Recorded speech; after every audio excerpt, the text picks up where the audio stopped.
Hello everybody, welcome back to Kanga TV, home of North Melbourne fans, and you better hold on to your horses because this trade period looks like it is going to be enormous, not just for North Melbourne but across the competition as a whole. We're still a month away from the 2025 trade period officially commencing, but there have been so many names and headlines that have reared their head over the past few weeks. I thought we would sit down and catch up and talk about everything where North Melbourne is concerned. A few new names have been linked to North Melbourne in the past few days, none stronger than Melbourne's Charlie Spargo. Obviously, the Spargo name is famous at Arden Street with his father playing for North Melbourne, and while he didn't play the 100 games that he would have needed to qualify for the father's son, it hasn't stopped North re-exploring the romance and potentially bringing the Spargo name back to Arden Street in 2026. Dare I say that Charlie's best football is probably beyond him now. I also don't know if his body would hold up the way we need it to, but it hasn't stopped North from going through their assessment and going through the steps required to see if he'd be a good fit at North Melbourne in 26 and beyond. Probably not a name that I would be super keen on bringing over to North, but the link is quite strong at the moment, I believe, and it wouldn't be surprised if we do see him come in as a free agent at the end of the season.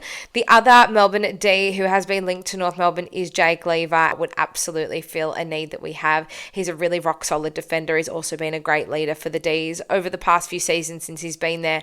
Obviously a really integral part of their 2021 premiership side, and we all know that the Dees and that premiership was built off a rock solid defense. So I think he would be a great addition, not just on field but off field as well. From a leadership perspective, it's obviously really important. We've seen the way that Parks and Darling have contributed to this side both on and off field in 2025, so dare I say Lever could have the same impact. The link there isn't as strong, but I do really applaud the club for going down that route and at least asking the question if they have in fact done so. So it looks like this Demon duo could be on their way to North Melbourne. It is very much a wait and see, particularly on Lever, but Spargo, the noise seems to be growing stronger and stronger regarding him by the day, so it could be something that we are starting to get used to. The other name that has recently been linked to North is Elijah Tsatas. He was taken with pick 5 by the Bombers in the 2022 draft. Again, don't know if this is necessarily addressing a need that we have on field. Another midfielder whose skills are subpar at best,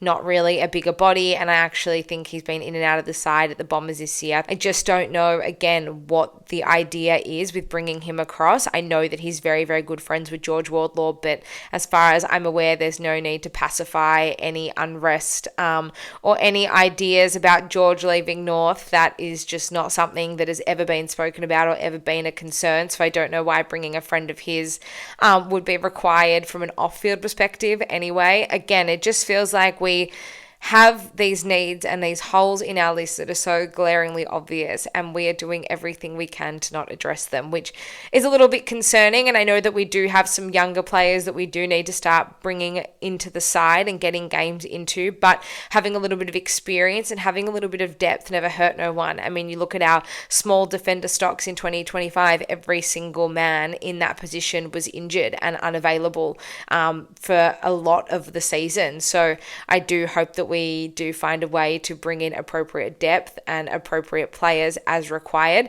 Speaking of appropriate players, Marcus Windhager, his offer of 5 years from North Melbourne may be trumped by a rival club. It looks like the Eagles have joined in the conversation to lure the St Kilda midfielder. I also believe that St Kilda have upped their initial deal from 2 to 4 years.